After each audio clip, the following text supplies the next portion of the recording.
I am leaving my husband without telling him why. I found out that my husband was planning to have an affair with a woman from his company who works at another branch. It started with a lot of pop-ups about hotels on our iPad. Combined with him being busy and texting more than usual, I became suspicious, so I went through his phone. They have been talking all summer about meeting for intimacy. She lives a 3-hour plane ride away, so now I know why he was searching hotels in her city. He visits that branch twice a year, and she visits his twice a year. They have been flirting for 6 months, and they were going to sleep together last Friday when she was here. I sent my husband a picture of me in new lingerie about an hour before her plane landed, and he was supposed to pick her up. He had already told me he was working late and then going out with his colleagues for drinks, and not to wait for him. I told him that I was his dessert after the lobster pasta I was making. He loves lobster pasta, by the way. And guess what? He was home within the hour. Incredible. While we were eating dinner, he said he was glad he chose to come home. I said, instead of working, you mean?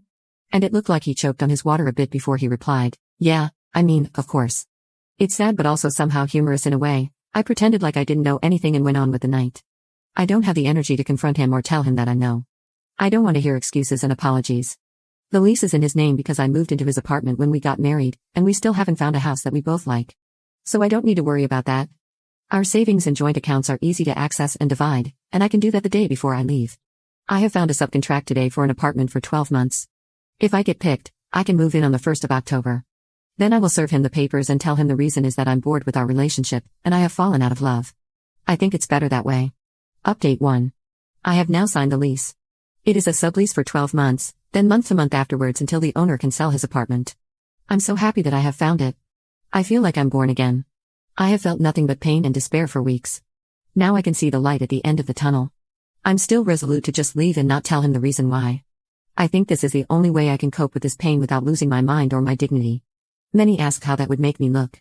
Honestly, I don't care.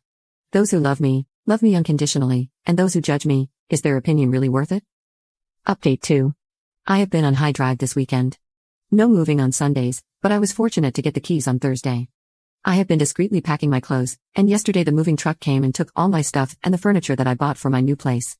I changed my address to my parents because I don't want my husband to know my new address if he Googled it. When I was in my new apartment, it looked gloomy and so tiny. I just broke down crying, like I have postponed my tears and now I could finally feel safe to be vulnerable. Around dinner, my husband started bombarding my phone because I left him a note that I was done with our marriage and filed for divorce. My plan was to never speak to him again, but today, after a million messages and missed calls, I folded and answered him. He was very confused and in total panic, but I just kept saying that I wasn't in love with him anymore and that I was bored in our marriage.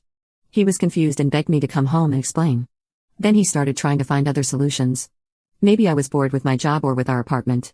Maybe we could move and start anew somewhere else. I couldn't hold my tongue and just said, yeah, maybe we can move to that city where the other woman lives, that would be very convenient for you. He was silent for a second, then asked what I meant. You know, because the main office is there, and you have better chances to advance in your career? Silence again, and then while ignoring my comment about his affair partner, he said, listen, I don't care about my career now. I care about you. I love you, and I can't lose you. I will do anything to make you happy. I told him the only thing that could make me happy is if he left me alone and understood that it was over, and I hung up. I probably need a new phone number because I don't trust myself not to answer him again. I was so disappointed in myself for talking to him when I decided I wasn't going to.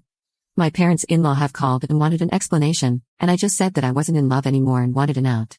They're both confused. All in all, it is better than them knowing the real reasons. I'd rather have them confused than sorry for me or worse, try to explain his behavior and ask me to forgive him. I'm way better this way. I don't think there's a need for lawyers. We don't own anything together, and we don't have children. I have already taken my half of the savings, and I never stood on the lease of his apartment. I see no reason to have lawyers. I already sent my divorce papers to court and with or without his signature, I will be divorced.